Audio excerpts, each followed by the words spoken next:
In 1978, the Atlanta Falcons climbed to the edge of greatness, only to skid back down in 1979. But in 1980, these Falcons began climbing again. And in the 8th week, Atlanta faced the mountain they would have to scale to become champions. It did not take long for the Los Angeles Rams, division winners for 7 consecutive years, to realize that these young Falcons were on the rise.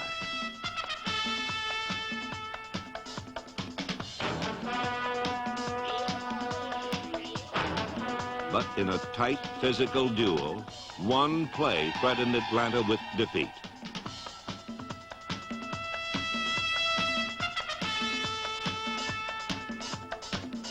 The Rams took a 10-6 lead and held it through the game's final minutes.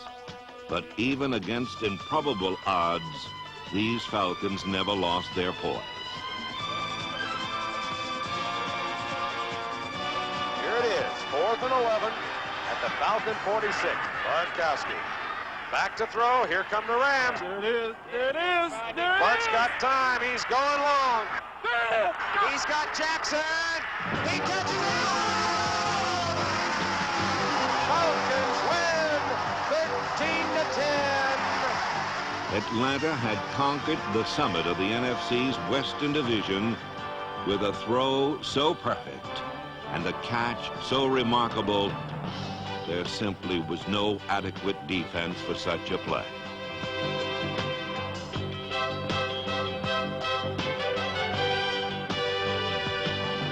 However, it is superior resources, not wild strokes of fortune, which account for a team's achievements.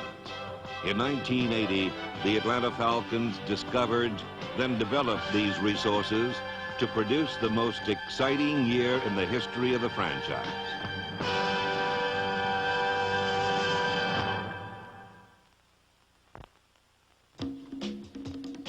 The 1980 Falcons were the unknown soldiers of pro football. 21 players possessed 2 years of NFL experience or less.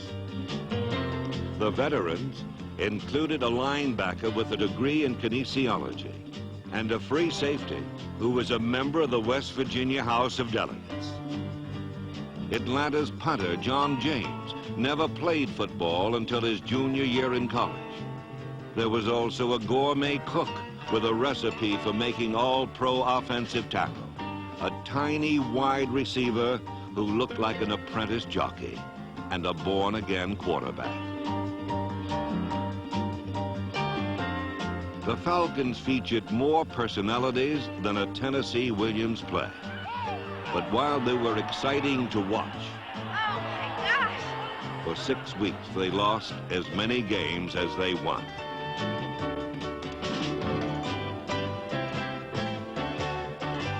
However, one point was clear. This was not the Keystone Cops and Cleats. Merely the NFL's second youngest team marching toward NFL contention, the unifying theme of Eddie LeBaron's organization. We feel that the better the organization gets, the better the team will get. It's a matter of scouting and making sure that all the pieces fit together and work well together, and I'm just kind of the piece fitter, I guess.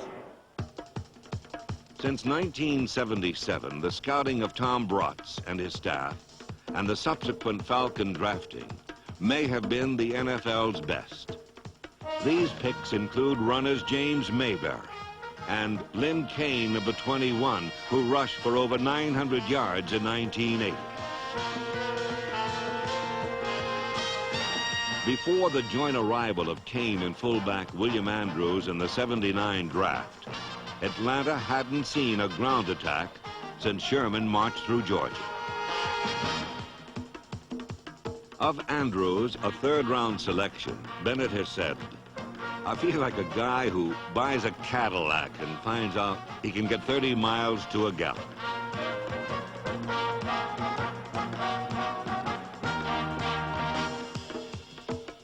Number 31 could do more than punish defensive backs. He could stun the biggest with his blocks. Add the ability to catch passes, 51 in all, his 1,308 yards rushing, and it was evident that the best all-around back in pro football played for the Atlanta Falcons in 1980.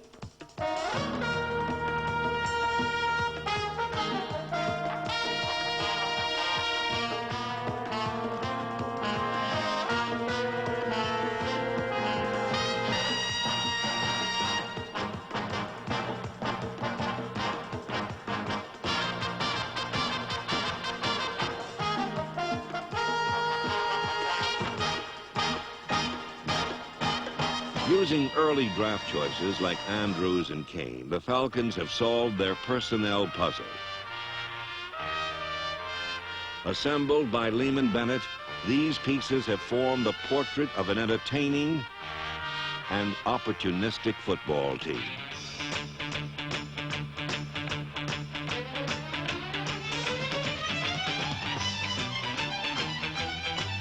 Atlanta's devotion to building a contender through the draft continued in 1980, beginning with first-round selection Junior Miller. This tight end proved to be the final piece in the offensive puzzle, and his 9 touchdown receptions set a new Falcon record. But the biggest impact from 1980's draft was felt on defense.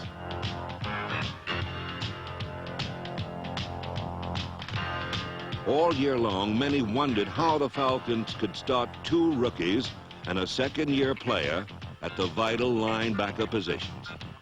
The answer was simple. These were outstanding athletes who could literally run down their inexperience from behind.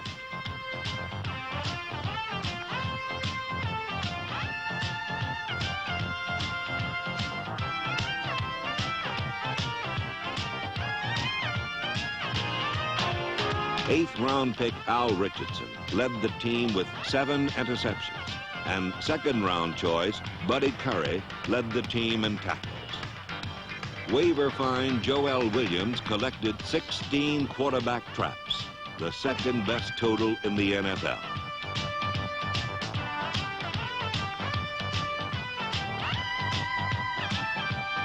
When you added number 54, veteran Fulton Kuykendall, and rookie Jim Laughlin, Atlanta played with the best young core of linebackers in the National Football League.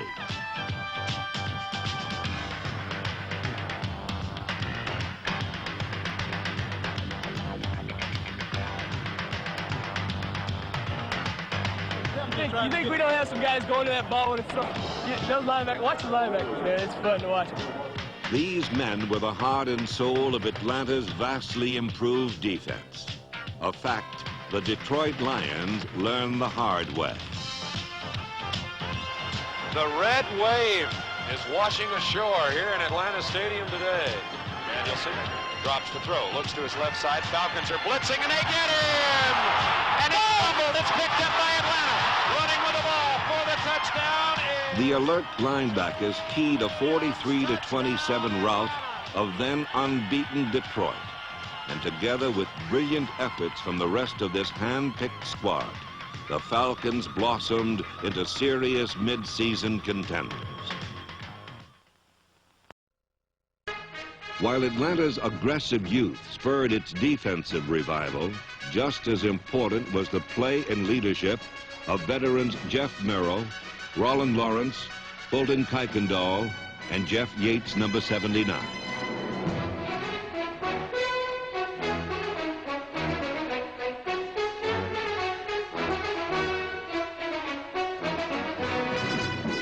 In 1980, the Falcons employed 3 down linemen and 4 linebackers, the 3-4 defense, an alignment that fit defenders Don Smith, Wilson Famuina, Mike Zealy, Edgar Fields, Bob Glazebrook, Tom Pridemore, and Kenny Johnson as snugly as their helmets.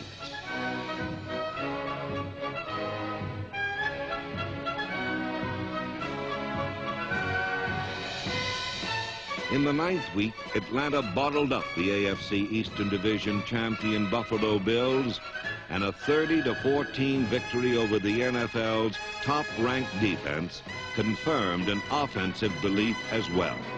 We feel we could score anytime, any place, on any team. Our offense feel that, the quarterback feel that, and the receivers with 3 seconds left on the clock is telling Bart, throw to me. As long as there's time on the clock, we can score. Against the St. Louis Cardinals in Week 10, the Falcons tested their beliefs. For rich suspense, there was no better team in 1980.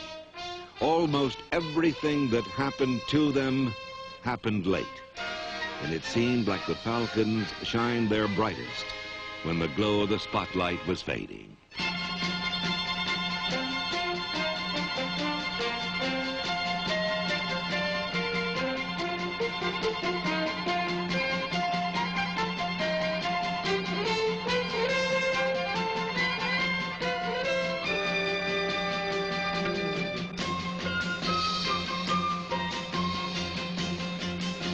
Three second-half touchdowns tied the score at 27, and several defensive adjustments pulled the rug out from under the Cardinal offense.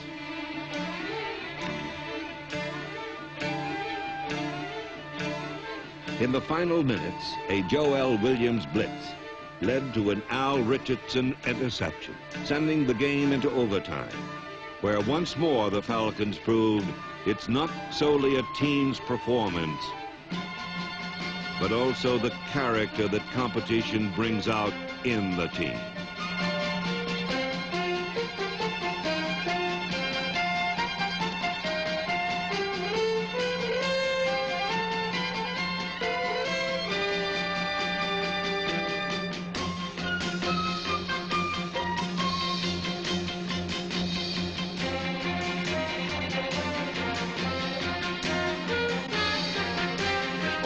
Gives to Ray Strong, wants to sweep for the right side, gets a block inside the 20, 15, 10, 5, touchdown! Ray Strong breaks off right tackle for a 21-yard touchdown run, and the Falcons win in overtime at St. Louis, 33-27. What a ball game. Once again, Atlanta's comeback catalyst was Steve Bartkowski.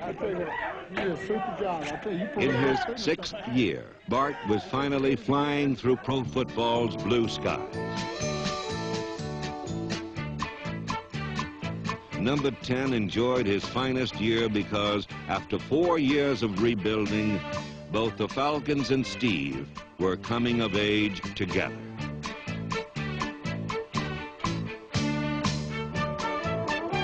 Bart passed for 3,544 yards and a league-leading 31 touchdown passes. Both marks were Falcon records.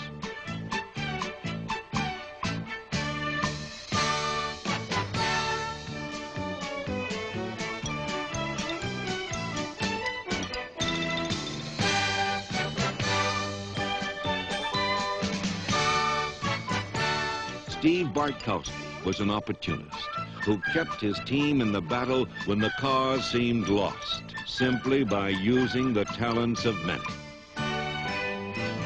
There were wide receivers Wallace Francis and Alfred Jackson. There was a huge tight end, Junior Miller, and the smallest wide receiver in pro football, Alfred Jenkins, who could run as far as Bart could throw. Until this season, Jenkins was a well-kept secret that opponents kept trying to bury.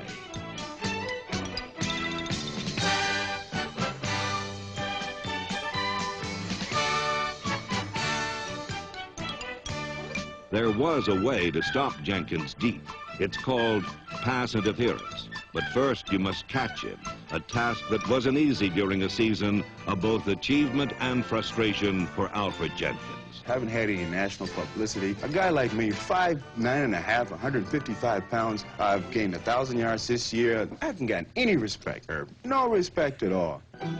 As the season progressed, it was simply impossible not to recognize the talents of Jenkins and his teammates as they built the NFL's longest winning streak of the year, 9 games.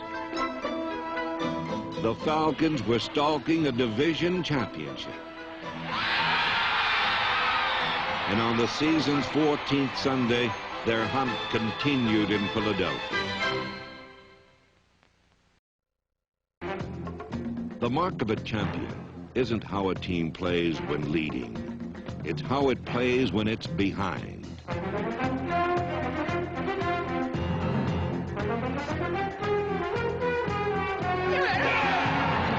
Two quick Eagle touchdowns put a comeback burden on the broad shoulders of Atlanta's offensive line. And true to form, these big men responded.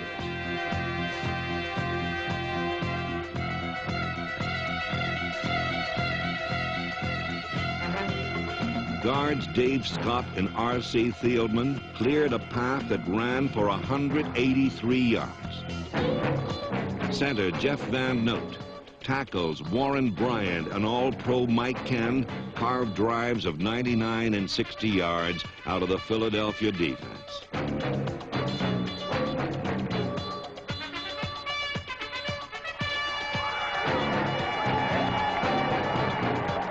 With the score deadlocked at 17, Atlanta's young defense fiercely contracted. Come on, boys, coming out!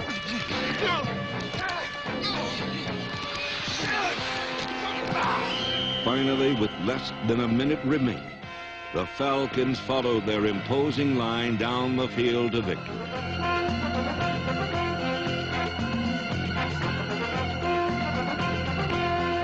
An ordeal fought by so many came down to the effort of one, place kicker Tim Mazzetti.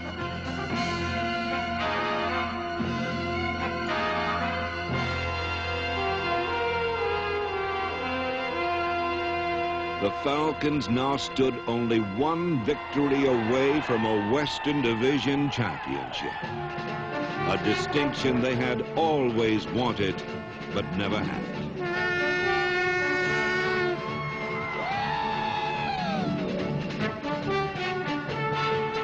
He's going to go long. He's looking for Francis. He catches it at the 40. He's going to go all the way. Yes! At home against the San Francisco 49ers, Atlanta produced a precise resume of their 1980 season. All right, babe. All right, here we go. Main ball. 5 touchdowns earned them the championship of the NFC's Western Division for the first time ever in 15 years. What a joyous moment it is in Atlanta, Georgia, as the Falcons are nearing their first ever NFC Division Championship. Montana's going to throw. Falcons have a 4-man rush on. Fumble! They're going after the ball. Al Richardson has fallen on it in the end zone. Falcons have scored again. Oh, brother!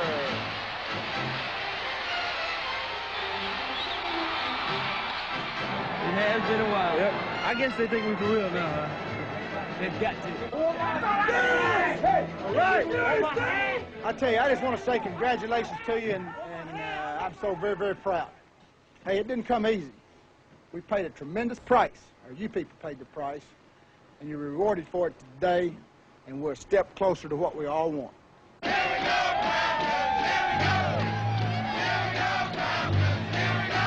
The Atlanta Falcons are the Western Division champions of the NFC with a 12-4 record, and they are favorites in this game with the Cowboys today. But all that can be said about this game today is that either the Cowboys or the Falcons will be taking one step more toward the Super Bowl in 1981.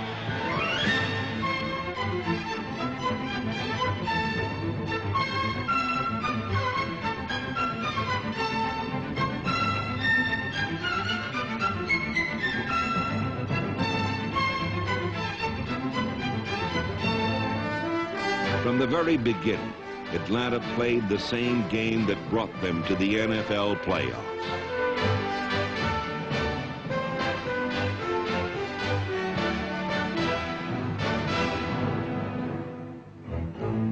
The Falcons seemed so strongly constructed that for nearly 3.5 quarters, the outcome was never in question.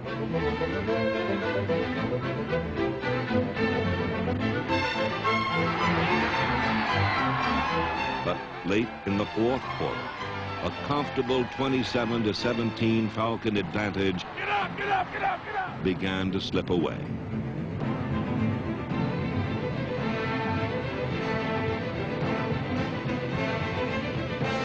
Falcon fortune slipped further when number 72 Ed Jones of the Cowboys stumbled into a key third down play. Merely trying to keep from going off sides, Jones accidentally closed a huge hole created by Falcon guard Dave Scott. And instead of a first down and a chance to run out the clock, Dallas took the season's next big step.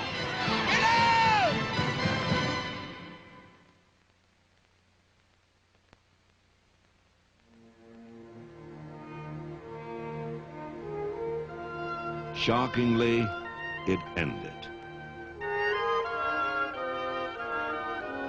But let's put 1980 into perspective. Losing to Dallas was just one of those disappointing moments all great young teams have on the way to the Super Bowl.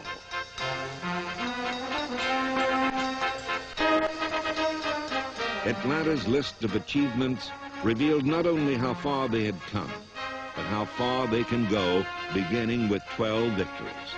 Wins that came against the NFL's finest.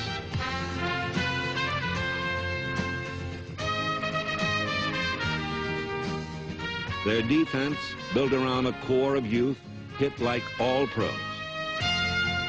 And only 4 were better statistically.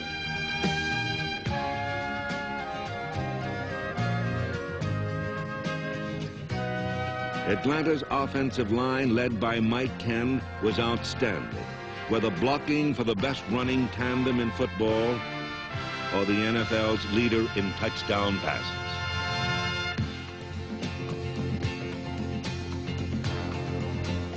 Topping the list was the championship of the NFC's Western Division, an accomplishment unique for a team so young. Yet the best part is that these maturing stars will all be back.